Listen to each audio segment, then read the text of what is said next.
బాప్తిస్మము అంటే ఏమిటి? ఈ బాప్తిస్మాన్ని దేవాది దేవుడు ఎప్పుడు నియామకం చేశాడు? ఎందుకు నియామకం చేశాడు? ఈ బాప్తిస్మము నేను తీసుకోవటం మూలాన నాకు వచ్చే లాభం ఏంటి? దేవునికి వచ్చేటువంటి ప్రయోజనం ఏంటి? మానవ జీవితాలలో క్రైస్తవ బాప్తిస్మాన్ని ఎంత ఘనమైందిగా ఎంచాలి? అలా ఎంచాలి అంటే నాకు ఎంత సమాచారం కావాలి? బాప్తిస్మాన్ని గూర్చినటువంటి పూర్ణ వివరణ కొన్ని నిమిషాల్లో మీకు అందివ్వడానికి నేను ప్రయత్నం చేస్తాను. జాగ్రత్తగా వినండి. మొట్టమొదటిగా బాప్తిస్మము అనే మాట తెలుగు భాషా పదం కాదు. బాప్తిస్మము అనేటువంటి మాట గ్రీకు భాషా పదములో నుంచి బ్యాప్టిజో అనే పదం నుంచి తీసుకోబడింది. దీని అందరూ గమనించండి. ఒకవేళ మీకు వ్రాతపూర్వకమైనటువంటి రుజువు కావాలంటే కూడా రాసుకోండి. బ్యాప్టిజో అనే గ్రీక్ పదం నుంచి ఈ పదం తీసుకున్నారన్నమాట. ఏ పదం అండి? గ్రీకు పదం, గ్రీకు భాషా పదం. ఏంటది? బ్యాప్టిజో. బ్యాప్టిజో అనే గ్రీకు పదం ఎలాంటి సందర్భంలో తీసుకున్నారు అంటే, ఆనాడు గ్రీకు కల్చర్లో లేదా గ్రీకు సంస్కృతిలో ఆ పల్లె ప్రాంతాల్లో ఒక కల్చర్ ఉండేది, ఒక విషయం ఉండేది. అదేంటంటే హ్యాండ్లూమ్స్. ఎప్పుడైనా పదం విన్నారా? చేనేతి మగ్గాలు. చేనేతి మగ్గం ఇలా ఒక రిమ్ లాగా ఉంటుంది. దాన్ని ఇలా తిప్పుతూ ఉంటే చేనేతి మగ్గం దొరకదు. మగ్గం తెలుసు కదా. సో ఈ చేనేతి మగ్గాల వృత్తి కలిగిన వారు ఏం చేసేవాళ్ళంటే, ఏ దారానికి ఏ రంగు వెయ్యాలో, ఏ దారానికి అంటే ఏ బట్టలకు ఏ వస్త్రాలకు ఏ రంగు వెయ్యాలో ఆ రంగుని ఒక దారపు ఉండగా మొత్తం రీల్లాగా చుట్టేసి ఆ రంగు ఆ దారపు ఉండంతటికీ కూడా గట్టిగా పట్టేటట్టు ఒక బకెట్లో లేదా ఒక పాత్రలో ఆ రంగుని తీసుకొని ఆ దారపు ఉండ, ఆ యొక్క థ్రెడ్ రీల్ ఏం చేసేవారంటే దాని లోపల ఇదొక పాత్ర అనుకుంటే ఈ పాత్రలో కలర్ ఉండేది. ఈ కలర్లో ఇదొక దారపుండు అనుకుంటే ఇది టోటల్గా ఈ నీటిలో ఇలా అడుక్కి వెళ్ళేంత వరకు ముంచేవారు. ఈ ముంచే పద్ధతిని, పరిస్థితిని గ్రీకు భాషలో బ్యాప్టిజో అని పిలుస్తారు. ఇక్కడ నుంచి ఆ పదం ఉద్భవించిందన్నమాట. అర్థమవుతుందా? దేవునికి స్తోత్రం కలుగునుగాక. సో ఇక్కడ నుంచి బ్యాప్టిజో అనే పదం వాడింది. సో బ్యాప్టిజో అంటే ఇప్పుడు ఏంటండి? ముంచుట అన్నది. టు డిప్ ఇంటూ, లోపలికి వెళ్ళేంత వరకు, ఇదిగో ఈ అడుగు భాగానికి వచ్చేంత వరకు ఏం చేయుట?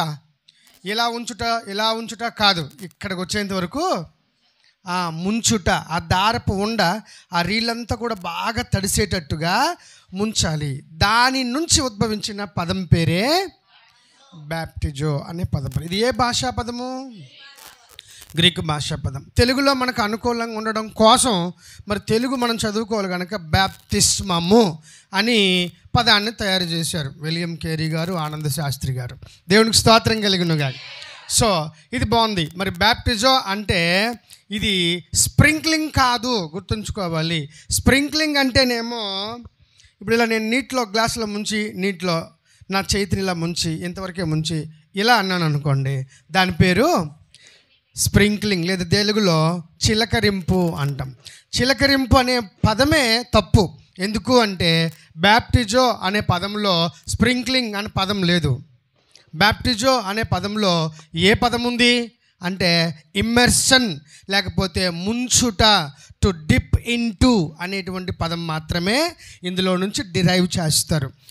ఇది బ్యాప్టిజో అనేటువంటి పదం నుంచి బ్యాప్టిజం అనే ఇంగ్లీష్ పదం లేదా బాప్తిస్మము అనే తెలుగు పదము డిరైవ్ అయింది, అంటే ఉద్భవించింది. బయటకు దాన్ని తీసి ఆ విధంగా ఆనంద శాస్త్రి గారు, విలియం కేరీ గారు, వీళ్ళిద్దరు ఎవరు? తెలుగులోనికి బైబిల్ని తర్జుమా చేసిన వ్యక్తులు. అందుకే వాళ్ళ పేర్లు చెప్తున్నాను. అర్థమవుతుందా? సో గ్రీకులో నుంచి, హీబ్రూలో నుంచి, అరమైక్ భాషలో నుంచి సంపూర్ణంగా తెలుగులోని తీసుకొచ్చినప్పుడు ఆనంద శాస్త్రి గారు, విలియం కేరీ గారు కలిపి మన తెలుగు భాషలోనికి దాని భావజాలము, దాని భావార్థము, అంతరార్థము పోకుండా, పాడైపోకుండా జాగ్రత్తగా తెలుగులోకి ఈ విధంగా అనువదించారు బాప్తిస్మము అని. గ్రీకు భాషా పదం పాడైపోకూడదు, తెలుగు వాళ్ళు పలుకోవడానికి ఈజీగా ఉండాలి అంటానికి అనుకూలంగా వాళ్ళు ఆ విధంగా ఫ్రేమ్ చేశారు ఆ లాంగ్వేజ్ని. దేవునికి స్తోత్రం కలుగునుగా. ఇదొకటో విషయం. ఇకపోతే రెండో విషయం ఏమిటి అంటే బాప్తిస్మము అనేటువంటిది ఎవరు నియమించారు అంటే కొత్త నిబంధన కాలములో బాప్తిస్మము అనే పదం, బాప్తిస్మము అనే మాట లేదా బాప్తిస్మం అనే డిక్లరేషన్ ఎవరితో ఆరంభమైనట్టు చూస్తాము? డౌట్ అది చెప్పండి, పర్లేదు. బాప్తిస్మం ఇచ్చు యోహానుతో. అందుకే యోహానికి యోహానన్న పేరు ఉంటుండగా ఇంకో పదం కూడా చేర్చారు. అందుకే బాప్తిస్మం ఇచ్చు, ఏకంగా బాప్తిస్మమే ఆయన పేరుకి ట్యాగ్ అయిపోయింది. అర్థమైందా? సో జాన్ ద బ్యాప్టిస్ట్, బాప్తిస్మం ఇచ్చు యోహాను అని. బాప్తిస్మం ఇచ్చు యోహానికి మరి ఈ యొక్క బాప్తిస్మము ఇవ్వు అని చెప్పడానికి లేదా ఇవ్వు అని ఆజ్ఞాపించడానికి ఎవరు కారకులయ్యారు? ఆయనకి ఎలా తెలుసు? ఎందుకంటే ఆయన పుట్టిన సుమారుగా 1.5 సంవత్సరాలకే ఆ దేశం మీదకి లేదా ఆ గ్రామం మీదకి హేరోదు రాజు కత్తి పట్టుకొని వచ్చాడు.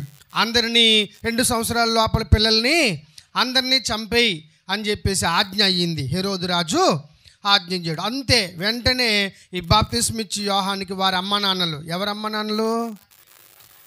బాప్తిస్మిచ్చి యోహాన్ యొక్క అమ్మ నాన్నలు ఏమేం పేరు? జకరియా నాయన పేరు, ఎలిజబెత్ వచ్చి వాళ్ళ అమ్మ పేరు. ఎవరమ్మ పేరు? బాప్తిస్మం ఇచ్చు వాళ్ళ యోహాన్ అంటే మళ్ళీ 3-4 ఉన్నారు. అర్థమైందా? అందుకు బాప్తిస్మం ఇచ్చు యోహాన్ వాళ్ళ అమ్మ నాన్నల పేరు జకరియా, ఎలిజబెత్తులు. దేవునికి స్తోత్రం కలుగునుగాక. ఇప్పుడు యేసుక్రీస్తు ప్రభు వారి కోసం ఈ భూమి మీద ఎలాగైతే 750 సంవత్సరాల తర్వాత యేసు ఈ భూమి మీద పుడతాడు అని యేసును గూర్చి ఎలాగైతే ప్రవచనాలు ఉన్నాయో 750 సంవత్సరాల ముందే బాప్తిస్మిచ్చి యోహాను జన్మం కూడా ప్రవచించబడింది. ఎవరు ప్రవచించారు? యెషయా ప్రవచనం చేశాడు. అర్థమైందండి? అది ఎక్కడుంది? దాన్ని కూడా చదువుదాం. చూడండి, యెషయా గ్రంథము 40వ అధ్యాయము 3వ వచనం అనుకుంటా. చదువుతారా? Now okay, read. ఆలకించుడి, అడవిలో ఒకడు ప్రకటించుచున్నాడు. ఎలాగనగా అరణ్యములో యెహోవాకు మార్గము సిద్ధపరచుడి, ఎడారిలో దేవునికి రాజమార్గము సరళము చేయుడి. ప్రతి లోయను ఎత్తు చేయాలి, ప్రతి పర్వతము ప్రతి కొండ అణచవలెను. వంకర మార్గాలు వచ్చి చక్కగాను, కరుకైన మార్గాలు వచ్చి సమానముగాను ఉండవలెను. ఎందుకంటే యెహోవా మహిమ ఈ భూమి మీద బయలుపరచబడబోతుంది. దేవునికి స్తోత్రం కలుగునుగాక. అరణ్యములో కేక వేయుచున్న ఒకని శబ్దము, దేవునికి స్తుతి కలుగునుగాక. ఆ శబ్దమే, ఆ అరణ్యములో కేక వేయుచున్న ఆ శబ్దము పేరే లేదా ఆ శబ్దము చేసేవాడే బాప్తిస్మమిచ్చు యోహాను. మనకు ప్రూఫ్ ఏంటండి అంటే టోటల్ సువార్తల్లో ఈ విషయం రాసి ఉంది, అన్ని సువార్తల్లో ఉంది. ఓకే, లూకా సువార్త 3వ అధ్యాయం తెరవండి. ఆయన ఎవరో, ఆయన కోసం ఆయనే మనం మాట్లాడుకుంటే విందాం. అందరూ జాగ్రత్త వినండి. లూకా సువార్త 3వ అధ్యాయము 1 నుంచి. తిబెరు కైసరు ఏలుబడిలో 15వ అంటే 15వ సంవత్సరమందు యూదయాకేమో పొంతి పిలాతు అధిపతిగాను, గలిలయకేమో హేరోదు చతుర్థాధిపతిగాను, ఇతూరయ త్రకోనీతి దేశములకు వచ్చి హేరోదు తమ్ముడైనటువంటి ఫిలిప్పు చతుర్థాధిపతిగాను, అబిలేనే దేశానికి వచ్చి లుసానియా అధిపతిగాను, వీళ్ళు కాకుండా అన్నయు కయపయు ప్రధాన యాజకులుగా ఉండినటువంటి కాలములో అప్పుడున్నటువంటి జకరియా కుమారుడైన ఎవరి యొద్దకు, మళ్ళీ చెప్తున్నాను, ఎవరి యొద్దకు? యోహాను, బాప్తిస్మమిచ్చి యోహాను యొద్దకు దేవుని యొక్క వాక్యము, దేవుని నుంచి వాక్యం వచ్చింది. దేవునికి స్తోత్రం కలుగునుగా. బంగ్లాల్లో, పెద్ద పెద్ద భవంతుల్లో, పెద్ద పెద్ద విలాస మందిరాల్లో, శృంగార మందిరాల్లో నివసించే హెరోదు దగ్గరకు కానీ, తన తమ్ముడైన ఫిలిప్పు దగ్గరికి కానీ, లుసానియా అధిపతి కానీ, మరి అలాగే అక్కడ ఉన్నటువంటి చాలా దేశాలు ఉన్నాయి, త్రకోనీతి, గలిలయ, లుసానియా మరియు అనేకమైనటువంటి ఇతూరయ ప్రాంతాలలో ఉన్న ఏ అధిపతుల యొద్దకు వాక్యము రాలేదు. మరి ఎవరి దగ్గరకు వచ్చింది? అరణ్యములో ఉన్నటువంటి జకర్యా ఎలిజబెత్తులు కుమారుడైన యోహాను వద్దకు వాక్యం వచ్చింది. సో అప్పుడు వాక్యం వచ్చి, ఇదిగో నీవు దేవుని యొక్క రాజ్యనీతిని బాప్తిస్మముతో మొదలుపెట్టు అని చెప్పి, వాక్యమే, వాక్య ప్రత్యక్షతే బాప్తిస్మము అనేటువంటి యొక్క సాక్రమెంట్ని, ఈ యొక్క అద్భుతమైనటువంటి పవిత్ర కార్యాన్ని వాక్యమే ఆరంభించింది. ఎవరు ఆరంభించారు? మరి బాప్తిస్మ ఇచ్చే యోహాను తన ఆలోచనతో తన బాప్తిస్మం అనే సాక్రమెంట్ని ఏర్పాటు చేయలేదు. మరి ఎవరు చేశారు? God himself, the Word himself, వాక్యమే చేసింది. So why the baptism has to be taken? ఎందుకు బాప్తిజం తీసుకోవాలంటే it is appointed by God himself. దేవుడే దానిని నియమించాడు, దేవుడే దాన్ని ఇన్స్టిట్యూట్ చేశాడు, దేవుడే దాన్ని ఎస్టాబ్లిష్ చేశాడు. సో ఇప్పుడు చెప్పండి, taking baptism is it an important or unimportant? ఇది నిజంగా చాలా అవసరమైన క్రియనా? ఇలా పర్వాలేదండి తీసుకున్నా పర్వాలేదు తీసుకోకపోయినా?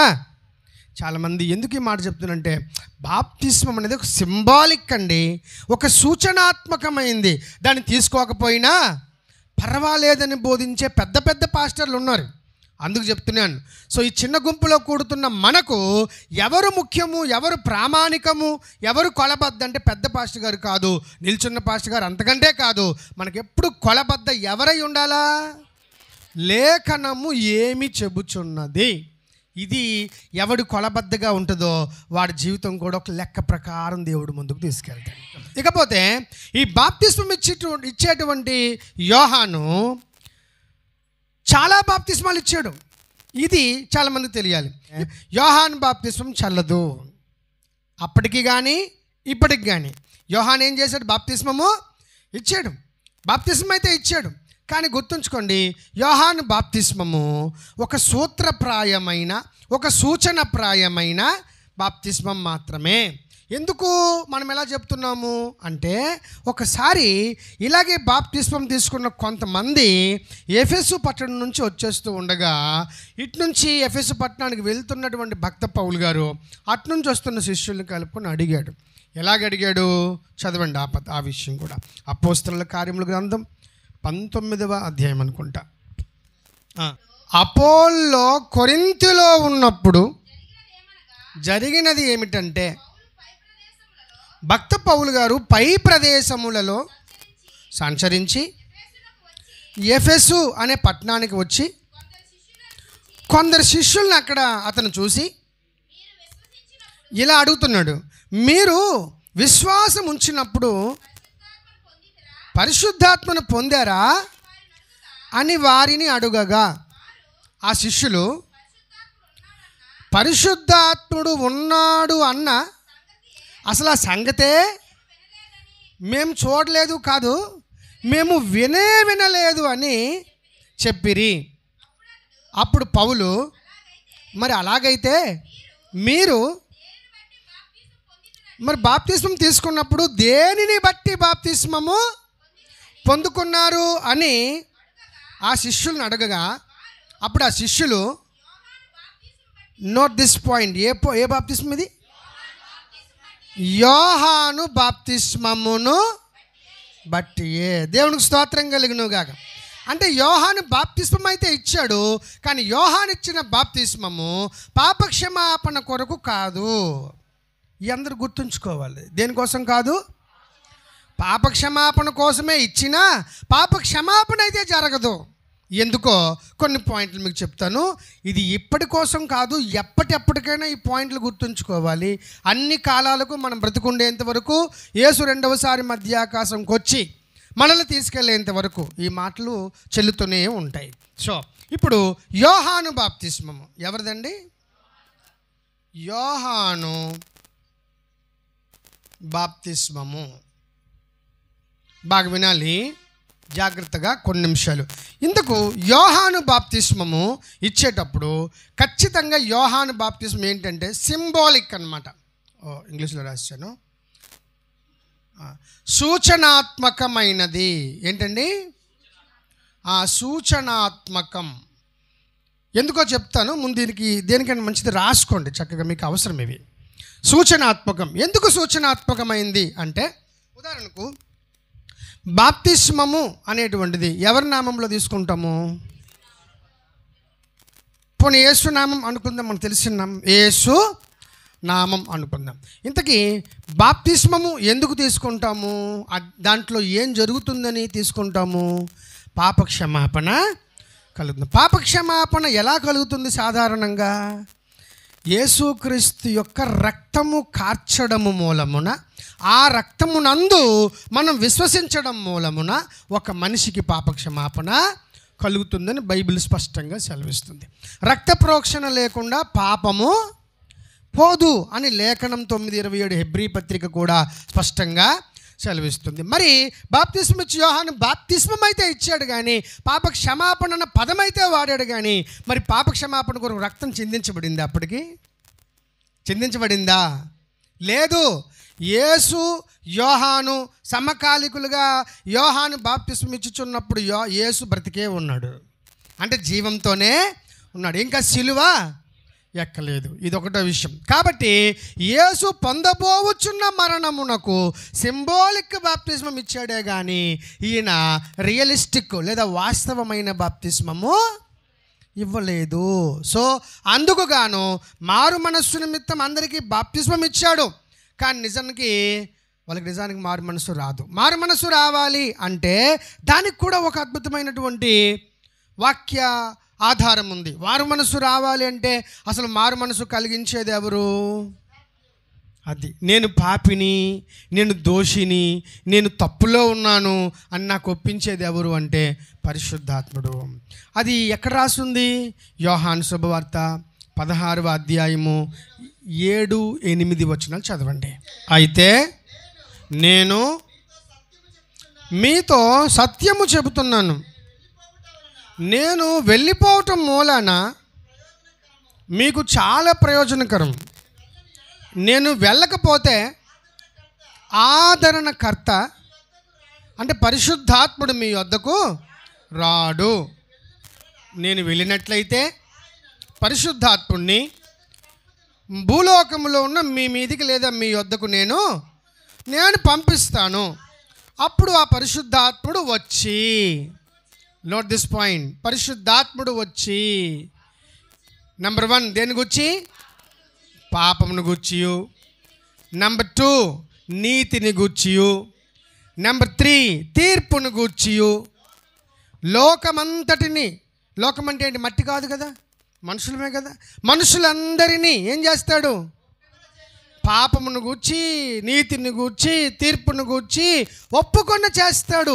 ఇలా ఒప్పుకొని చేసే పరిచర్య ఎవరు చేస్తారు? పరిశుద్ధాత్ముడు. ఈ పాయింట్ గుర్తుంచుకోండి అందరూ కూడా. మరి పరిశుద్ధాత్ముడు యేసు భూమి మీద ఉండంగా సదాకాలం పరిశుద్ధాత్ముడు మనతో ఉండడానికి, సదాకాలం పరిశుద్ధాత్ముడు మనతో కూడా ఉండడానికి యేసు భూమి మీద ఉండంగా పరిశుద్ధాత్ముడు పూర్తిగా ఇవ్వబడ్డాడా? లేదు, ఇవ్వబడలేదు. కాబట్టి ఇప్పుడు బాప్తిస్మం ఇచ్చి యోహాను మారు మనస్సు నిమిత్తం బాప్తిస్మం అయితే ఇచ్చాడు కానీ పరిశుద్ధాత్మ ఒప్పుదల అనే దానికి అవకాశం ఇంకా అప్పటికి వచ్చి ఉండలేదు. ఇప్పుడు అవైలబుల్, ఎందుకంటే యేసు చనిపోయి 2000 ఏండ్లు అయిపోయింది. పరిశుద్ధాత్ముడు సంఘం మీదకి వచ్చి కూడా 2000 ఏండ్లు అయిపోయింది. ఇలా లెక్క ప్రకారం, బైబిల్ ప్రకారము మన ప్రతి విషయాన్ని ఏం చెబుతుంది వాక్యం ప్రకారం నేను ఎలా తీసుకోవాలి అని ప్రతిదాన్ని వాక్యంతో సరిచూసుకోవాలి. పాస్టర్తో సరిచూసుకోవడం కాదు, వాక్యంతో సరిచూసుకోవాలి, మనం సరిచేసుకోవాలి. సో ఈ కారణం చేత బాప్తిస్మం ఇచ్చి యోహాను యొక్క బాప్తిస్మము చెల్లుబాటు కాదు. మిమ్మల్ని ఎవరైనా అడిగితే యోహాను బాప్తిస్మంకును ఇప్పుడు మనం తీసుకున్న బాప్తిస్మానికి ఏంటి తేడా అడుగుతారు, ఎవరో ఒకరు అడుగుతారు కదా తెలియని వాళ్ళు. వారికి మనం చెప్పాలి యోహాను బాప్తిస్మం అంటే ఇది, దేవుడు ఇప్పుడు మనకిస్తున్న బాప్తిస్మం అంటే ఇది. అంతెందుకు, ఆ యోహానే చెప్పాడు, ఇదిగో నేను మీకు నీళ్ళల్లో బాప్తిస్మం ఇచ్చుచున్నాను. చెప్పాడా లేదా? చెప్పాడు. నేను యోహానైన నేను మీకు నీళ్ళల్లో లేదా నీళ్ళతో బాప్తిస్మం ఇచ్చుచున్నాను, కానీ నా వెనుక ఒకడు వచ్చుచున్నాడు, ఆయన నాకంటే శక్తిమంతుడు, బలవంతుడు, ఆయన సృష్టికర్త, ఆయన హెచ్చవలెను, నేను తగ్గవలెను. కాబట్టి నా వెనుక వచ్చుచున్నవాడు పరిశుద్ధాత్మతోనూ అగ్నితోనూ మీకు బాప్తిస్మము ఇచ్చును. దేవునికి స్తోత్రం కలుగునుగా. Now the John the Baptist baptism not valid. దేవునికి స్తోత్రం కలుగునుగా. మరి బాప్తిస్మం ఇచ్చి యోహాన్ బాప్తిస్మం చెల్లుబాటు అవుద్దా? అవదని ఆయనే చెప్తున్నాడు, మనం కాదు, ఆయనే చెప్తున్నాడు. నేను మీకు నీళ్ళతో ఇచ్చేస్తున్నాను, కానీ నా వెనుక వచ్చుచున్నవాడు పరిశుద్ధాత్మలోను అగ్నితోను మీకు బాప్తిస్మం ఇచ్చును. సో నా బాప్తిస్మము జస్ట్ సింబాలిక్, కేవలం సూచనాత్మకమే. ఆ వచ్చుచున్నవాడు ఒరిజినల్ బ్యాప్టిజం గివర్. దేవునికి స్తోత్రం కలిగినగా. ఇప్పుడు చెప్పండి, బాప్తిస్మం ఇచ్చి యోహాన్ బాప్తిస్మం సూచనప్రాయమా ఒరిజినల్లా? సూచనప్రాయం. ఈ కారణం చేత ఎఫెసు పట్టణంలో నుంచి వచ్చిన శిష్యులు తీసుకున్న ఆ బాప్తిజం అంతా కూడా రాంగ్ బ్యాప్టిజం. రాంగ్ అనడం కంటే ఇన్వాలిడ్ బ్యాప్టిజం. అందుకు గాను అప్పుడు వాళ్ళందరినీ పరిశుద్ధాత్ముడు పౌలు గారి ద్వారా ఏం చేశాడంటే రెండవసారి బాప్తిస్మాన్ని మళ్ళీ ఇచ్చాడు. ఒకవేళ ఎవరైనా మీలో పెళ్ళికి బాప్తిస్మం తీసుకున్న వాళ్ళు, రాంగ్ వేలో బాప్తిస్మం తీసుకున్న వాళ్ళు, అసలు దాన్ని ఏ ఉద్దేశమూ తెలియకుండా ఊరకనే బాప్తిస్మం తీసుకున్న వాళ్ళు, ఉద్యోగం వస్తుందని బాప్తిస్మం తీసుకున్న వాళ్ళు, వీళ్ళందరూ కూడా ఎవరైనా అలాంటి వాళ్ళు ఉంటే no doubt you have to be taken rebaptism. దేవునికి స్తోత్రం కలిగినగా. తప్పకుండా నువ్వు రీబాప్టిజం మళ్ళీ తీసుకోవాల్సిందే. ఎందుకంటే నువ్వు ముందు తీసుకున్నది అది ఇన్వాలిడ్, చల్లదు. మరికొన్ని కారణాలు కూడా చెప్తాను, ముగించుకొని మనము బయటికి వెళ్దాం అనుకున్నాం. ఇకపోతే 4వది, మరి పాత నిబంధనలో మనుషులు ఉండేవాళ్ళు కదండి, మరి బాప్తిస్మము ద్వారానే రక్షణ అంటున్నారు కదా, మరి బాప్తిస్మము లేకుండా వారందరూ చనిపోయారు కదా, వారికి ఏమైనా బ్యాప్టిజం ఇవ్వబడిందా? ఎవరికి? వారికంటే టోటల్ ఓల్డ్ టెస్టమెంట్ పాత నిబంధన ప్రజలందరికీ బాప్తిస్మం అయ్యిందా లేదా? మరి ఏ పాస్టర్ గారు ఇచ్చారు? మన ఊరు పాస్టర్ గారు ఇచ్చారా? అప్పుడు ఏదైనా పాస్టర్ గారు అప్పుడు ఉండేవాళ్ళ? అతను ఎంత పెద్ద పాస్టర్ గారు ఎవరు మనకు తెలియాలి కదా. దేవునికి స్తోత్రం కలిగినగా. 1 కొరింథీ పత్రిక 10వ అధ్యాయము చదివాను మొదటి నుంచి. సహోదరులారా, చూడండి, పరిశుద్ధాత్మ దేవుడు ఎంత గట్టి చెప్తున్నాడు. ఒక సంగతి మీతో చెప్తాను, ఆ సంగతి మీ అందరికీ తెలియకుండా ఉండుట నాకు ఇష్టం లేదు. ఆ సంగతి ఏంటంటే, అది మన పితరులందరూ మేఘము క్రింద ఉండిరి. వారందరూ ఎక్కడండి? సముద్రములో నడిచి వెళ్ళారు. అందరూ కూడా మోషేలోను లేదా మోషేను బట్టి మేఘములోను సముద్రములోను. దేవునికి స్తోత్రం కలుగునుగా. పాత నిబంధన ప్రజలందరికీ బాప్తిస్మం అయిందా లేదా? అయిపోయింది. దేవునికి స్తోత్రం కలుగునుగాక. ఎవరిని బట్టి అయ్యింది? మోషేని బట్టి. ఎందులోనయ్యింది? వాళ్ళెప్పుడు ముంచాడండి? ఎర్ర సముద్రం అంతా చీలిపోయి పొడి నేల మీద వెళ్ళిపోయారు కదా, వాళ్ళని ఎప్పుడు ముంచాడు దేవుడు? ముంచలేదు కదా. ముంచాడా? ముంచలే. పొడి నేల మీద అలా నడుచుకుంటూ వెళ్ళిపోయారు. కాబట్టి వారి బ్యాప్టిజం కూడా సింబాలిక్ బ్యాప్టిజమే. వారి బాప్తిస్మము కూడా సింబాలిక్, అంటే సూచనప్రాయమైన.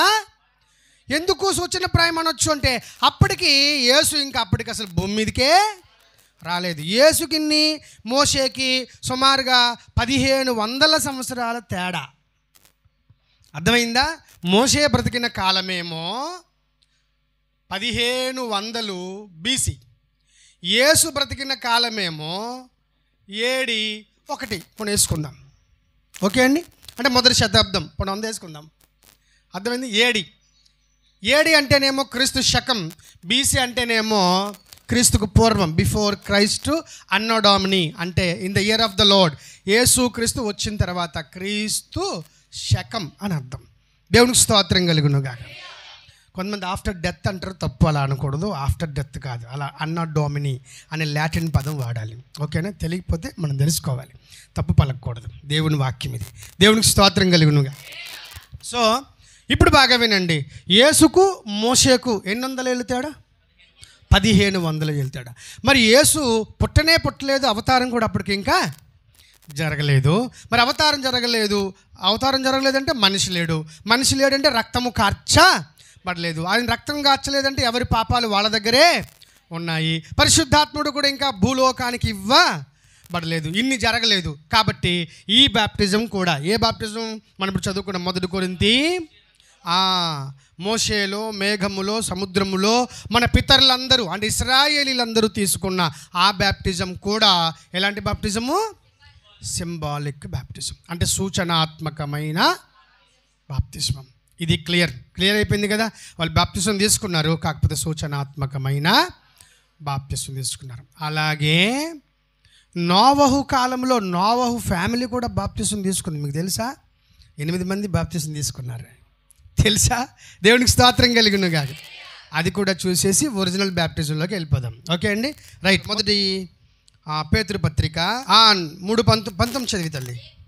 దేవుని దీర్ఘశాంతము ఇంకనూ కనిపెట్టుచూ ఉండగా, ఎప్పుడు పూర్వము అంటే ఏ పూర్వము? నోవహు దినములలో వాడ సిద్ధపరచుచూ ఉండగా అవిధేయులైన వారి యొద్దకు, అనగా బందీఖానాలో ఉన్న ఆత్మల యొద్దకు యేసుక్రీస్తు ఆత్మరూపముగానే ఆ చెర యొద్ద ఆత్మల రూపముగానే వెళ్ళి వారికి సువార్త ప్రకటించెను. అప్పుడు ఆ వాడలో కొందరు, అంటే లెక్క కూడా చెప్తున్నాడు, మళ్ళీ ఎక్కువ చెప్పేస్తామని, అనగా రైట్ 8 మంది నీటి ద్వారా ఏం పొందుకున్నారు? అంటే బాప్తిస్మము ద్వారా రక్షణ పొందారు. ఆ కింద రాస్తాడు, దాన్ని చదవమ్మా.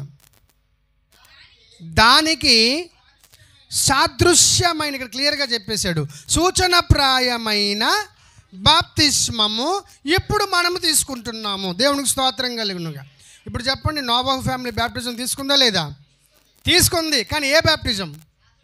సింబాలిక్. అది కూడా సాదృశ్యప్రాయమైన బాప్తిస్మము. 4-5 విషయాలు ఇక్కడికి ఫినిష్. దేవునికి స్తోత్రం కలుగునుగా. ఇదంతా బాగానే ఉంది. సరే, ఇప్పుడు మనం చాలా ముఖ్యమైన విషయం చూడాలి. అది చాలా ప్రాముఖ్యమైన విషయం చూద్దాం. తెరవండి మత్తయి సువార్త, తెరవండి మత్తయి సువార్త 28వ అధ్యాయము 18, 19, 20 వచనాలు ఒకరు. ఇంకొకరు తెరచండి అపోస్తలుల కార్యముల గ్రంథము, అపోస్తలుల కార్యముల గ్రంథం 2:38 అనుకుంటా. 2:38 ఒకళ్ళు. ఇది 28, 18 నుంచి 20. ఓకే, జాగ్రత్త అండి, గజిబిజొద్దు. ఇదేమి ఉజ్జీవ ప్రసంగం కాదు, చాలా జాగ్రత్తగా తెలుసుకోవాల్సిన విషయం ఇదే. తెరిచారా? సో మత్తయి చదవండి తీసిన వాళ్ళు. అయితే యేసుక్రీస్తు ప్రభువారు వారి వద్దకు వచ్చి, పరలోకమందును భూమి మీదను నాకు, అంటే ప్రభువైన యేసుక్రీస్తు వారికి ఏ అధికారము? సర్వాధికారము ఇయ్యబడి ఉన్నది. కాబట్టి శిష్యులారా, మీరందరూ కూడా వెళ్ళి సమస్తమైన జనులను శిష్యులనుగా చెయ్యండి. నేను భావినాల తండ్రి యొక్కయు కుమారుని యొక్కయు పరిశుద్ధాత్మ యొక్కయు నామము లోనికి వారికి బాప్తిస్మము ఇచ్చుచు. యేసుక్రీస్తు డైరెక్ట్గా గొప్ప ఆజ్ఞ అని పిలువబడేటువంటి గొప్ప ఆజ్ఞలో, గ్రేట్ కమిషన్లో భాగంగా తండ్రి యొక్కయు కుమారుని యొక్కయు పరిశుద్ధాత్మ యొక్కయు నామములోనికి. దేంట్లోనికండి? నామములు కాదు, బహువచనం కాదు, ఓన్లీ వన్. నామములోనికి బాప్తిస్మం ఇవ్వండి. సో బాప్తిస్మం ఇచ్చేటప్పుడు బాగా వినాలందరూ కూడా, మీరు ఏం చేస్తారంటే mention the name of the father, తండ్రి పేరు ఉచ్చరించండి. అలాగే కుమారుడు పేరు ఉచ్చరించండి. అలాగే ఆత్మ అనే పేరు కూడా ఉచ్చరించండి. ఉచ్చరించడం అంటే పలకడం, అర్థమైందా? దేవునికి స్తోత్రం కలుగునుగా. సో ఇది యేసు బోధించినటువంటి బోధ బాప్తిస్మం విషయంలో. ఇప్పుడు పేతురు దగ్గరికి వద్దాం. అపోస్తల కార్యములు చూడండి, తెరిచిన చదవండి. పేతురు, మీరు మారు మనస్సు పొంది పాప క్షమాపణ నిమిత్తం ప్రతివాడు ఏ నామము? యేసుక్రీస్తు నామమున బాప్తిస్మము పొందుడి. అంతే. ఇది పేతురు గారు చెప్పినటువంటి మాట. మిగిలిన అపోస్తలులందరూ కూడా, వారందరూ కూడా అప్పుడు ఇచ్చిన బాప్తిస్మం అంతయు, మొత్తం బాప్తిస్మాలు కూడా మొదటి శతాబ్దంలో యేసుక్రీస్తు నామములోనికి మాత్రమే ఇచ్చినట్టు మనకు వ్రాయబడి ఉంది. ఇక్కడ చాలామంది కాపర్లకు, విశ్వాసులకు బోల్డ్ అంత కన్ఫ్యూజన్. ఏమండి, మత్తయి సువార్త 28:18-20 వచనాల్లో యేసు ప్రభువు ఏం చెప్పారు? మీరు బాప్తిస్మం ఇచ్చేటప్పుడు తండ్రి యొక్కయు, కుమారుని యొక్కయు, పరిశుద్ధాత్మ యొక్కయు నామములోనికి ఇవ్వండి అన్నాడు. మరి యేసు దగ్గర మొదటి శిష్యుడు ఎవరు? పేతురే. ఇప్పుడు అదే పేతురు పట్టుకొని ఏమన్నాడంటే, మీరందరూ మారు మనసు పొంది పాప క్షమాపణ నిమిత్తము యేసుక్రీస్తు నామములోనికి బాప్తిస్మము తీసుకొని అన్నాడు. ఈయనేమో ఒకే ఒక్క పేరు చెప్తున్నాడు, ఈయనేమో 3 టైటిల్స్ లేదా 3 పేర్లు అన్నట్టుగా చూపిస్తున్నాడు. తండ్రి, కుమార, పరిశుద్ధాత్మ అంటున్నాడు. ఇంతకీ పాస్టర్ గారు బాప్తిస్మం ఇచ్చేటప్పుడు వెరీ వెరీ ఇంపార్టెంట్, ఇది బాగా వినాలా. బాప్తిస్మం ఇచ్చేటప్పుడు తండ్రి, కుమార, పరిశుద్ధాత్మ నామములోనికి బాప్తిస్మం ఇచ్చుచున్నాను అని పలకాలా, లేదా నేను యేసుక్రీస్తు నామములోనికి బాప్తిస్మం ఇచ్చుచున్నాను అని పలకాలా? ఎలా పలకాలి? యేసుక్రీస్తు బాగానే ఉంది, మరి ఎందుకు యేసు ఇలా చెప్పాడు? ముగ్గురు కలిసి ఒక్కరా? ఇక్కడే క్లారిటీ రావాలి విశ్వాసకి, కాపర్లకి, అందరికి కూడా. కొంతమంది ఎలా నమ్ముతున్నారంటే, నిజమే, ఇలాగే సేమ్ తండ్రి అనినా యేసుక్రీస్తే, కుమారుడు అనినా యేసుక్రీస్తే, ఆత్మ అనినా యేసుక్రీస్తే. అంటే యేసే యెహోవా, యెహోవాయే యేసు, యెహోవాయే ఆత్మ, పరిశుద్ధాత్మయే యెహోవా అన్న. ఇది నిజమేనా వాక్యం ప్రకారం? ఇది కరెక్ట్గా ఆలోచించాలి, చాలా ఇంపార్టెంట్ విషయం. ఇది పూర్తిగా తప్పుడు అవగాహన. ఎందుకో చెప్తానండి, బాగా వినండి. తండ్రి వీరేమి చేయుచున్నారో అని ఒకడు ప్రార్థన చేస్తున్నాడు. ప్రార్థన చేస్తున్నవారు ఎవరు? కుమారుడు. ప్రార్థన ఎవరి కొరకు, ఎవరి దగ్గర నుంచి వస్తుంది? తండ్రి యొద్ద నుంచి సమాధానం. అంటే ప్రార్థించబడుతున్నవాడు ఒకడుంటే ప్రార్థన చేస్తున్నవాడు మరి ఇద్దరు కనిపిస్తున్నారా? ఒకడు కనిపిస్తున్నాడా? మరి యేసే తండ్రి అయితే మరి ఆయనే ప్రార్థన చేసుకుంటాడా? చెప్పండి. యేసే ఆత్మ అయితే ఆయన తండ్రి వీరేమి చేయుచున్నారో ఎరుగరు, వీరిని క్షమించు, క్షమాపణ పని ఆయనకు అప్పగిస్తున్నాడు. మళ్ళీ అక్కడ ఇద్దరున్నట్ట, ఒకరున్నట్ట?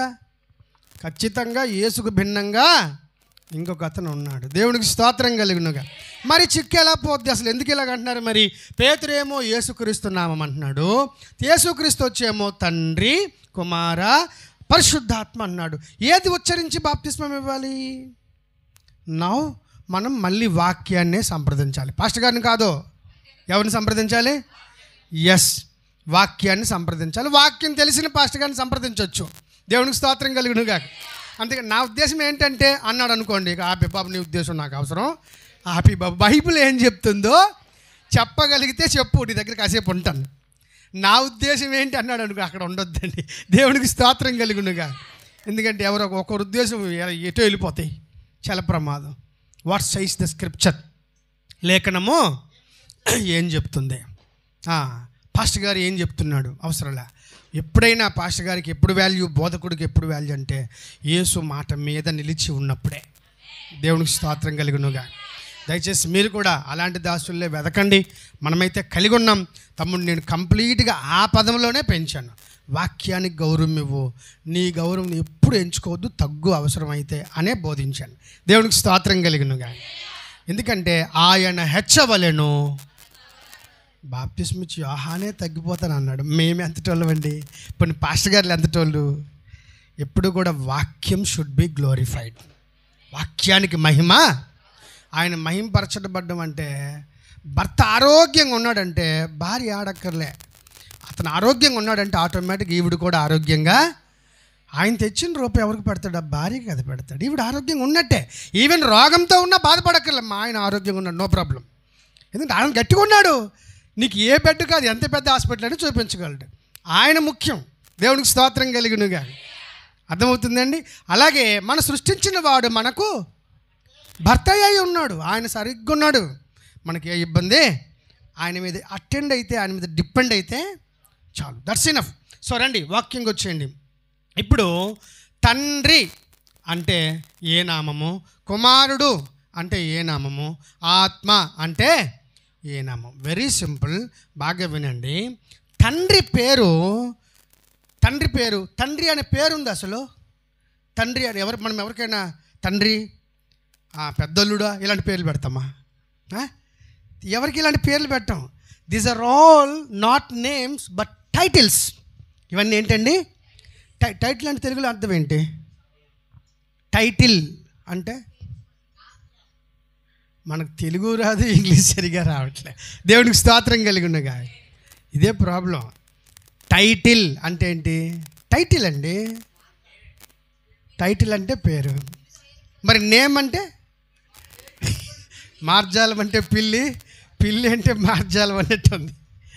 టైటిల్ అంటే గుర్తుంచుకోండి. టైటిల్ అంటే బిరుదు. ఏంటండి? మనకు తెలిసిందే. అదే ఇప్పుడు గుర్తొస్తుంది. టైటిల్ అంటే ఏంటి? ఎస్, తండ్రి is a title, not a name. తండ్రి అంటే ఏంటి?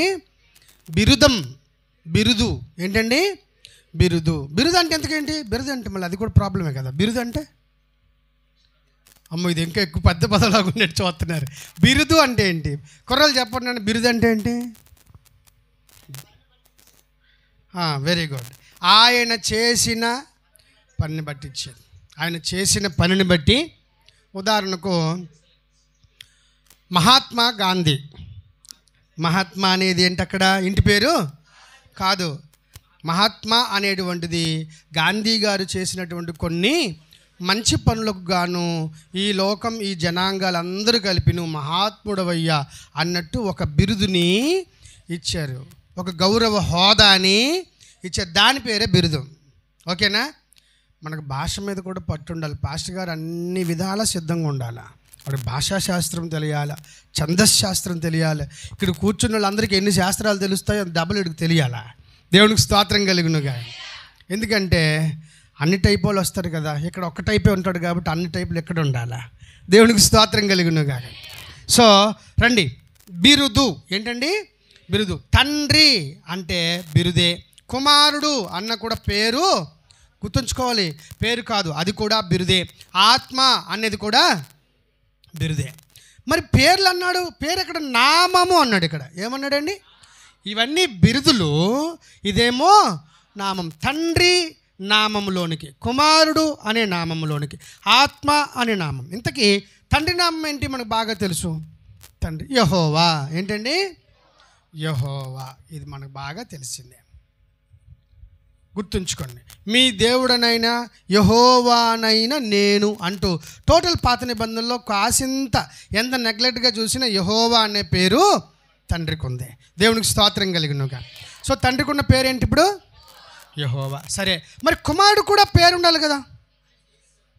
కుమారుడికి ఉన్న పేరేంటి? కుమారుడు కూడా ఈ లోక సంబంధమైనటువంటి మానవ నామం ఉండినా కూడా అది నామం కాదు, అది కూడా బిరుదమే. అది కూడా బిరుదమే. యేసు అనేది పేరా బిరుదా? వాస్తవానికి పేరులాగా మీకు అనిపించినా మనకు కనిపించినా అది కూడా బిరుదే. ఏ బిరుదది? ఆయన ప్రజలను ఆయనే వారి పాపములలో నుండి రక్షించును గనుక ఆయనకు. అది అంటే యేసు అనే మాట కింద రాసి ఉంటుంది రక్షకుడు అని రాసి ఉంటుంది. ఇంతకు రక్షకుడు అంటే ఏంటి? ఎక్కడి నుంచి రక్షిస్తాడు? పాపము నుంచి ఆయన రక్షించును గనుక ఆయనకు యేసు అని పేరు పెడతారు. బిరుదు లాంటిది, అది కూడా బిరుదు లాంటిది కదా, బిరుదే. అర్థమైందా? యేసు కూడా ఒక రకమైన బిరుదే. నామం అని పిలువబడుతున్నా అది కూడా బిరుదం ప్రకారం ఇవ్వబడిన నామమే తప్పితే యేసు యొక్క సొంత నామము కాదు. యేసుకున్న సొంత నామం ఏంటో ఆయనే చెప్తున్నాడు. ఎక్సోడస్ నిర్గమకాండం 23:20 అనుకుంటా. ఎస్, ఆ రోజు చదువమ్మా. ఇదిగో త్రోవలో నిన్ను కాపాడి నేను సిద్ధపరిచిన చోటుకు నిన్ను రప్పించడానికి, ఇది దేవుడైన యెహోవా మాట్లాడుతున్న మాట. నేను చదువమ్మా, ఒక దూతను నీకు ముందుగా పంపుచున్నాను. ఆయన యొక్క సన్నిధిలో మీరు జాగ్రత్తగా ఉండి ఆయన మాట మీరు వినవలెను. ఆయనకు కోపం రేపొద్దు, ఎందుకంటే మీ యొక్క అతిక్రమములను ఆయన క్షమించడు. ఎస్, నా నామము ఆయనకు ఉన్నది. ఎవరు ఈ నా నామం అంటుంది? ఎవరు? దేవుడైన యెహోవా. ఆయనకు పెట్టబడి ఉన్నది. ఆయన ఎవరు? ప్రభువైన యేసుక్రీస్తే. ఆయనకున్న ఇంకొక బిరుదం ఏంటంటే దూత. దేవా నా దూత. యేసుక్రీస్తుకు ఉన్నటువంటి పూర్వపు పేరులో ఒక పేరు దూత.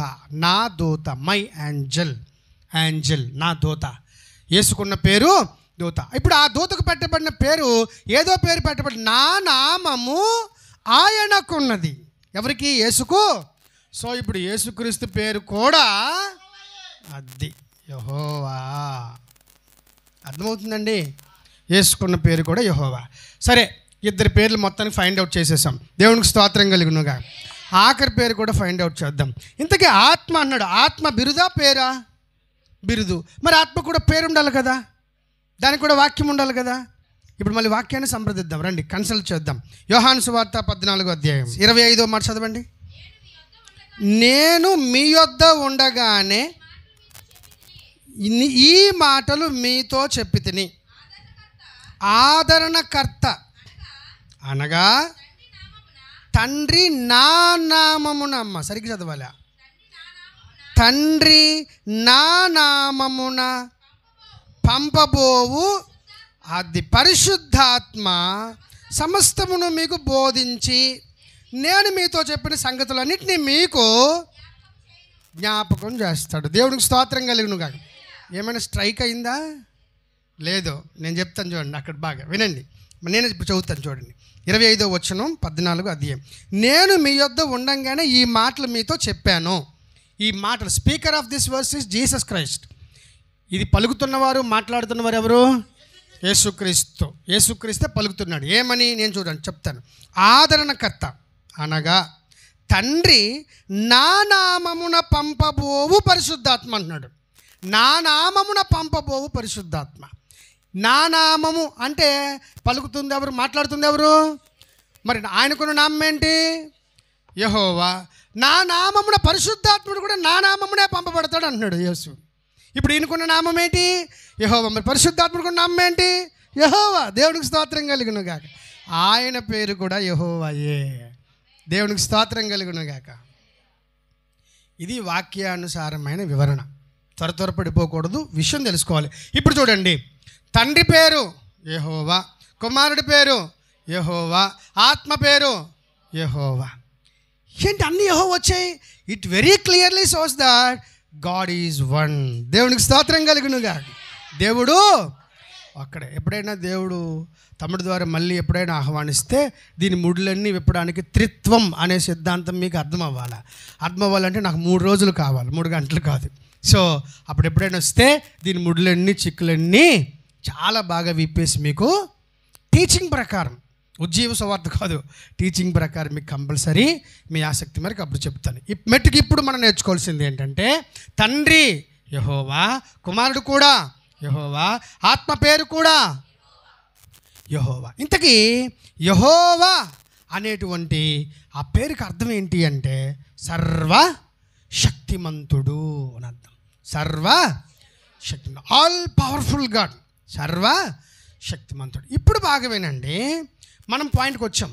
మరి యేసుక్రీస్తు ప్రభువారు చెప్తుందేమో తండ్రి యొక్కయు కుమారుని యొక్కయు పరిశుద్ధాత్మ యొక్కయు నామములోనికి. ఇప్పుడు ఈ 3 బిరుదముల యొక్క నామము కలిపి ఏంటి? యేసు క్రీస్తు. 3 బిరుదాల యొక్క నామం ఏంటి? యేసుక్రీస్తు. అపోస్తలులు అందుకే యేసుక్రీస్తు నామములో బాప్తిస్మము ఇచ్చారు. చూడండి, యేసుకు పేతురుకు ఎలాంటి వైరుధ్యము లేదు. అర్థమవుతుందా? ఎలాంటి వైరుధ్యము లేదు. యేసు చెబుతున్న మాట ఒకటే, పేతురు చేసిన క్రియ కూడా ఒకటే. ఇంకా క్లారిటీ ఇవ్వడం కోసం మీకు మరో మాట చెప్తున్నాను, బాగా వినండి. తండ్రి, కుమార లేదా పరిశుద్ధాత్మ అనే ఈ బిరుదములన్నీ కూడా ఏకముగా ధరించిన వారు ఎవరు అంటే యేసుక్రీస్తు. ఈ కారణం చేత నీకు యేసుక్రీస్తు నామములో బాప్తిస్మము ఇచ్చుచున్నాను. తప్పులేదు. తండ్రి కుమార పరిశుద్ధాత్ముడు అంటే యేసుక్రీస్తే. కాకపోతే ఒక తెగ ఉంది భూమి మీద, ఒక సిద్ధాంతకర్తలు ఉన్నారు. వారిని బ్రహ్మైట్స్ లేదా ఆత్మదేవుని సంఘం, వాళ్ళు చచ్చిపోయారు, మెసేజ్ సంఘం లేదా వర్తమాన సంఘం అని పిలుస్తారు. దేవుల ఎస్కోట్లో లేదు, కానీ మాకు చాలా ఎక్కువ. దేవునికి స్తోత్రం కలిగినగా. ఎస్కోట్లో రాలేదు స్తోత్రం. వాళ్ళు బ్రహ్మైట్స్ అని పిలుస్తారు. అర్థమైందండి? బ్రహ్మైట్స్. నాకు తెలిసి మన చర్చిలో కూడా ఒక బ్రహ్మైట్ బోధ మెల్లగా ఎక్కడానికి సిద్ధంగా ఉంది. దేవునికి స్తోత్రం కలిగినగాక. ఆ వ్యక్తి ఇక్కడ చాలా గట్టిగా వాదిస్తాడు. వాక్యం తెలియకపోతే మనం ఆడ దగ్గర పడిపోతాం గ్యారెంటీగా. వాక్యం తెలిసి ఉండాలి. ఇప్పుడు నేను చెప్పబోయే మాట చాలా జాగ్రత్త వినండి. ఇప్పుడు వారి ఉద్దేశం ఏంటంటే త్రిత్వము లేదు అని చెప్పడం వారి ఉద్దేశం. కాబట్టి ఇదిగో తండ్రి అనినా యేసుక్రీస్తే, కుమారుడన్నా యేసుక్రీస్తే, ఆత్మ అనినా కూడా యేసుక్రీస్తే లేఖనం చెప్తుంది కదా. కాబట్టి త్రిత్వము లేదు. త్రిత్వమన్నా యేసుక్రీస్తే, యేసుక్రీస్తు అంటేనే త్రిత్వము. అంతేగాని ప్రత్యేకించి తండ్రి, కుమార, పరిశుద్ధాత్మ అని పలకాల్సిన అవసరం లేదు అనేది వారి యొక్క బోధ. కానీ ఇక్కడ చాలా పెద్ద ప్రమాదం ఉంది. తండ్రి యేసుక్రీస్తు కాదు, కుమారుడు పరిశుద్ధాత్ముడు కాడు, పరిశుద్ధాత్ముడు వచ్చి యేసుక్రీస్తు కాదు. ఎవరికి వారే పూర్తిగా భిన్నము. ఇప్పటికి ఇది మీకు కాస్త ఇబ్బందికరంగా ఉన్న తర్వాత రోజుల్లో తీరుస్తాను. తప్పకుండా ఏదో రోజు వస్తాను, మీకు ఈ విషయం చెప్తాను. దేవునికి స్తోత్రం కలిగి ఉన్నగా.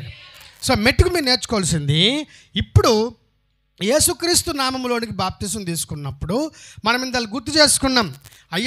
అయ్యలారా, మీరు మరి దేనిని బట్టి బాప్తిసం తీసుకున్నారు? విశ్వసించినప్పుడు పరిశుద్ధాత్మను పొందారా అని అడిగితే, పరిశుద్ధాత్ముడా అసలు అతను ఉన్నాడన్న సంగతే మేము వినలేదే అన్నారు. మరి వినాలి అంటే ఇప్పుడు నేను చెబుతున్నాను, మీరు వినిపిస్తున్నారు కదా. మీరు నేను చెప్పకుండా వింటున్నారా, లేకపోతే సైలెంట్గా మీరు ఏవేవో వింటున్నారా? నేను చెబుతున్నది మీరు వింటున్నారు. సో ఇప్పుడు బాప్తిస్మం తీసుకుంటున్న వ్యక్తికి పరిశుద్ధాత్ముడు అన్న పదం నేను ఉచ్చరిస్తే వాడికి వినిపిస్తుంది. నేను ఉచ్చరించకుండా ఆ వ్యక్తికి వినిపిస్తుందా? వినిపించదు. అది పౌలు గారి సిద్ధాంతం. దేవునికి స్తోత్రం కలిగినగాక.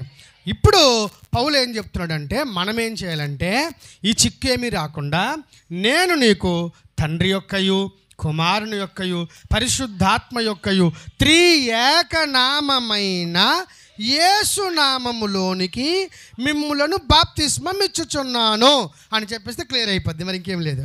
దేవునికి స్తోత్రం కలిగినగా. పాయింట్ క్లియర్ అయిందా? 2 మనం పాటించాం. ఇప్పుడు మనల్ని ఎవడు తప్పట్టే అవకాశమే లేదు. ఎందుకు? తండ్రి యొక్క, కుమారుని యొక్క, ఆత్మ యొక్క ఈ ముగ్గురికి ఉన్న నామం ఇతనికి కూడా ఉంది, యేసుక్రీస్తుకు ఉంది. ఇప్పుడు మనం ఎలా పలకాలి? తండ్రి యొక్కయు, కుమారుని యొక్కయు, పరిశుద్ధాత్మ యొక్కయు త్రియేకనామమైన యేసు నామములోనికి నీకు బాప్తిస్మం ఇచ్చుచున్నాను. ఫినిష్. అర్థమవుతుందా? ఈ విధముగా బాప్తిస్మము తీసుకోవాలి, ఇచ్చేవాళ్ళేమో ఇవ్వాలి. ఇది అద్భుతమైనటువంటి వాక్య సంబంధమైన వివరణ. ఇందులో ఏ పాస్టర్ గారి యొక్క ఆలోచన, అభిప్రాయమో చొప్పించలే. ప్యూర్ వర్డ్, ఒరిజినల్ వర్డ్ అది. అర్థమైందండి? కాబట్టి దయచేసి గమనించండి. ఇక ఏ కంగారు పెట్టుకోకండి. యేసునామ తండ్రి, కుమార్, పరిశుద్ధాత్మ నామ. యేసునామమ్మ తండ్రికి. ఇది పెద్ద 25 రూపాయల, 25 రూపాయల, 25 రూపాయల, ఇంతకు ఎంత? 2 ఒకటే. దేవునికి స్తోత్రం కలుగును గాక. 25 రూపాయలు, 25 రూపాయలు ఏమి లేదు, ఆ 2 ఒకటే. వివరణ తెలియక లేదులే 25 అయ్యి ఉంటుందిలే, 25 కాదు అనుకున్నట్టు ఉంటుంది. మళ్ళీ అది 2 కూడా ఒకటే. లక్షవర్మ గురువారం అన్నట్టు ఉంటుంది. మళ్ళీ ఆ రెండు లక్షవర్మ గురువారం అంటే లేదు లేదు గురువారం మాత్రమే అంటే అవతలోడికి బొరలేనట్టు. ఎందుకంటే ఆ రెండు ఒకటే. దేవునికి స్తోత్రం కలుగును గాక. సో ఇందులో చిన్న ప్రమాదం ఉంది. బ్రహ్మమైట్స్తో, ముఖ్యంగా చర్చ్ ఆఫ్ క్రైస్ట్ వాళ్ళతో, యెహోవా సాక్షులతో, బ్రహ్మమైట్స్తో, ఇంకా కొంతమంది సిద్ధాంతాలు ఉన్నాయి వారితో. వారు ఏం చెప్తారు అంటే యేసు ఒక్కడే తండ్రి, యేసు ఒక్కడే పరిశుద్ధాత్ముడు, యేసు ఒక్కడే యేసు. అంతేగాని తండ్రి ఎంటిటీ వేరు లేదు, కుమారుడి ఎంటిటీ వేరు లేదు, పరిశుద్ధాత్ముడి ఎంటిటీ వేరు లేదని చెప్తారు. అక్కడ వాళ్ళు దొరుకుతారు. ఇది మనకు సరిగ్గా రాకపోతే వాళ్ళ దగ్గర మనం దొరుకుతాం. దేవునికి స్తోత్రం కలుగునుగా. తప్పుకి ఎప్పుడు కూడా ఈ చర్చ నుంచి అవకాశం ఎంత ఇవ్వకండి. దేవునికి స్తోత్రం కలుగునుగాక. ఇందులో నుంచి సత్యం ప్రవహించాలా, వాక్యం ప్రవహించాలా, తప్పులు ప్రవహించకూడదు. దేవునికి స్తోత్రం కలుగునుగాక. సో దేవుడు అంత స్థితి మనకిచ్చాడు. దేవుని ఆ వాక్య అవగాహన మన సంఘంలో మనకిచ్చి ఉన్నాడు. కనుక ఇవి గమనించండి. తప్పకుండా మనందరం కలిపి తండ్రి యొక్క, కుమారుని యొక్క, పరిశుద్ధాత్మ యొక్క త్రియేక నామమైన యేసు క్రీస్తు నామములోనికి, ఇదండి బాప్తిస్మాన్ని వచ్చిన వివరణ. ఇప్పుడు ఆత్మకు సంబంధించి 2 మాటలు చెప్పి ఆటో సిద్ధం చేసేయండి, మనం వెళ్ళిపోదాం. దేవునికి స్తోత్రం కలుగునుగాక. రైట్. ఇప్పుడు ఇంతకీ బాప్తిస్మము అంటే ఏంటి? అది నాకు ఏ లాభము సమకూరుస్తుంది లేదా కలుగు చేస్తుంది? 2 మాటలు వినండి. డీటెయిల్గా చెప్పను, క్లుప్తంగా చెప్పేసి ముగించేస్తాను. బాప్తిస్మము అంటే వాక్యం చెప్తుంది, రోమాపత్రిక 6వ అధ్యాయము, వైట్ షర్ట్ తమ్ముడు చదువునన్నా, అది క్రీస్తు యేసులోనికి బాప్తిస్మము పొందిన మనమందరము ఆయన యొక్క మరణములోనికి బాప్తిస్మము పొందితిమి అని మీకు తెలియదా? దేవునికి స్తోత్రం కలుగునగా. అద్భుతమైన పదం. బాప్తిస్మం అంటే ఏంటో చాలా క్లియర్ ఐడియా ఇస్తున్నాడు అక్కడ దేవుడు. క్రీస్తు యేసులోనికి బాప్తిస్మం పొందిన మనము ఆయన యొక్క మరణములోనికి బాప్తిస్మం పొందామని మీకు తెలియదా? మీరు ఎరుగురా అన్నాడు. అంటే బాప్తిస్మం ఈజ్ ఈక్వల్ టు మరణం అని అర్థం. బాప్తిస్మం అంటే ఏంటండి? ఏ సంబంధమైన మరణము ఇది? ఏ మరణము అంటే బాగా వినండి, ప్రతి పాపం, నీకు తెలిసిన సమస్తమైన పాపముల కొరకు నీవు చనిపోవుట. క్రీస్తు మరణం అన్నాడు అక్కడ, మామూలు మరణము కాదు. ఆయన మరణములోనికి పొందితిరి. ఆయన మరణం. ఇంతకీ యేసు ఎందుకు మరణం పొందాడు? ఏజ్ అయిపోయింది కాబట్ట? పాపములు క్షమించడానికి ఆయన మరణము. ఇప్పుడు బాప్తిస్మం తీసుకుంటున్న నీవు ఎందుకు మరణం పొందుతున్నావు? పాపములు పోగొట్టుకోవడానికి చచ్చిపోతున్నావు. దేవునికి స్తోత్రం కలిగినగా. అర్థమవుతుందండి? పాపములు పోగొట్టుకోవడానికి ఒకడు బాప్తిస్మం తీసుకుంటాడు. బాప్తిస్మం ఈజ్ ఈక్వల్ టు అర్థం ఏంటి? మరణము. అర్థమవుతుందండి? ఏంటది? మరణం. ఇది ఏ సంబంధమైన మరణము? నీ ఆలోచనలన్నీ కూడా, నీ భావజాలం అంతా కూడా, నీ సొంత పాపపు తలంపులన్నీ కూడా, నీ నేచర్, నీ స్వభావం అంతా కూడా చచ్చిపోవాలి, మరణించాలి. అవి మళ్ళీ బతకకూడదు. పాతకాలపు జ్ఞాపకాలు, పాతకాలపు స్నేహాలు, పాతకాలపు ఐడియాలజీ, పాతకాలపు తీరు తెన్ను విధానం, పాతకాలపు సమస్తమైనటువంటి ఆ యొక్క ఊహలు, విధానాలు అన్నీ కూడా నీ జలములో యేసులాగా, ఆయనలాగా ఒక్కసారి జలములో ఏం చేయబడాలా? సమాధి చేయబడాలి. అందుకే దైవ సేవకుడు ముంచుతాడు. ముంచడం అంటే అర్థం ఏంటంటే నిన్ను సమాధి చేస్తున్నాను అని అర్థం. మళ్ళీ సమాధి చేసి సమాధిలో యేసుక్రీస్తు ఉండిపోయాడా? సమాధి నుంచి లేచాడా? అలాగే విశ్వాసును కూడా కాపరి ఏం చేస్తాడంటే ముంచి అలాగే ఉంచేయకుండా వెంటనే లేపుతాడు. యేసు పునరుత్థానుడైనట్టుగా ఈ విశ్వాసి బాప్తిస్మం ద్వారా జలాలలో చచ్చిపోయి, పాపాల నిమిత్తం చచ్చిపోయి, మళ్ళీ నూతనమైన విత్తుగా, నూతనమైన మనిషిగా, నూతనమైన జీవితంతో తిరిగి యేసు పునరుత్థానుడైనట్టుగా ఈ మనిషి జీవ పునరుత్థానం పొందుకొని తిరిగి లేస్తాడు. దేవునికి స్తోత్రం కలుగునుగా. ఆ సాదృశ్యమందు అని టోటల్ 6వ అధ్యాయం అంతా అదే. రోమాపత్రిక 6వ అధ్యాయం అంతా దానికోసం చెప్పాడు. ఇంటికి వెళ్ళి చదువుకోండి, మాకు టైం లేదు, నేను ఒక్కొక్కటి ఎక్స్ప్లెయిన్ చేయాలంటే ఇబ్బంది. గనుక మరణము అనేటువంటిది బాప్తిస్మం యొక్క మొదటి కాన్సెప్ట్. మరణించడానికి మనం సిద్ధపడుతున్నాం తెలుసా? దేవునికి స్తోత్రం కలుగునుగా. ఎందుకు మరణించడానికి? యేసు మరణం ప్రపంచంలో అందరి మరణాల కంటే ఎందుకు గొప్ప? దాన్ని ఉన్నతంగా ఎందుకు చూస్తున్నాము అంటే ఆయన కోసం చచ్చిపోలేదు. ఆయన సర్వ మానవుల యొక్క పాపముల కొరకు చచ్చిపోయాడు. దేవునికి స్తోత్రం కలిగినగా. నీవు కూడా బాప్తిసం తీసుకున్నప్పుడు ఎందుకు అది ఊరంతా సంబరంగా ఎందుకు చేయాలి అంటే నీవు పాపముల కోసం చచ్చిపోతున్నావు కాబట్టి. అంతకంటే పెద్ద పండగ లేదు. దేవునికి స్తోత్రం కలిగినగా. కాబట్టి ఎన్ని టపాసులు పేల్చినా, ఎంత పెద్ద పండగ చేసినా, 100 కాదు 10,000 మందికి అన్నం పెట్టినా కూడా అది గొప్ప సంతోషమే. అది తక్కువే, అది కూడా తక్కువే. It's greatest joy when you're going to take baptism. దేవునికి స్తోత్రం కలుగునుగా. బాప్తిజం అంత గొప్పది. అర్థమైందండి? సో అందరి మధ్య అందరి సమ్మతితో వాక్యానుసారంగా ఆ వాక్య పురుషుడిని పిలిచి బాప్తిజం తీసుకోవడం చాలా పెద్ద పని. సో ఈరోజు మరి బాప్తిస్మ జలాల దగ్గరికి సిద్ధపడుతున్న, ఆ యొక్క ఆధ్యాత్మిక మరణానికి సిద్ధపడుతున్న చెల్లి చాలా ధన్యురాలు. దేవుడిని గత జీవితం అంతటినీ కూడా పురాతనముగా పాతిపెట్టి క్షమించునుగాక. అద్భుతమైన బిడ్డగా మళ్ళీ దేవుడు జలాలలో నుంచి పైకి లేకపోతున్నాడు.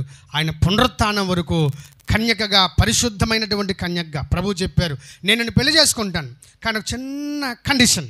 అదేంటంటే నేను వచ్చేంత వరకు ముడత, మచ్చ, డాగు, కలంకము, ఇంకా అలాంటిది ఏదైనా గమనాగమనములైనా. ముడత అంటే ఈ షర్ట్ మడత ఇప్పడమా?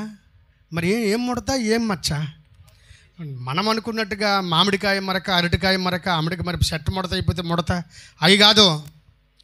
మన ఆధ్యాత్మిక జీవితంలో మన ఆలోచనలకు అంటుకున్నటువంటి దరిద్రం, మన ఆలోచనకు పట్టినటువంటి భావజాల దరిద్రం, ఆ దరిద్రం మరి అన్నడూ మనకు మరకలుగా, ముడతలుగా కనిపించకూడదు. ఎవరికి కనిపించకూడదు? ముఖ్యంగా ఎవడు మనల్ని పెళ్లి చేసుకోబోతున్నాడో. ఇప్పుడు మనకు అందరికీ ఎంగేజ్మెంట్ అయ్యింది తెలుసు కదా. నాకెప్పుడు అయింది అని అంటారేమో. దేవునికి స్తోత్రం కలుగునుగా.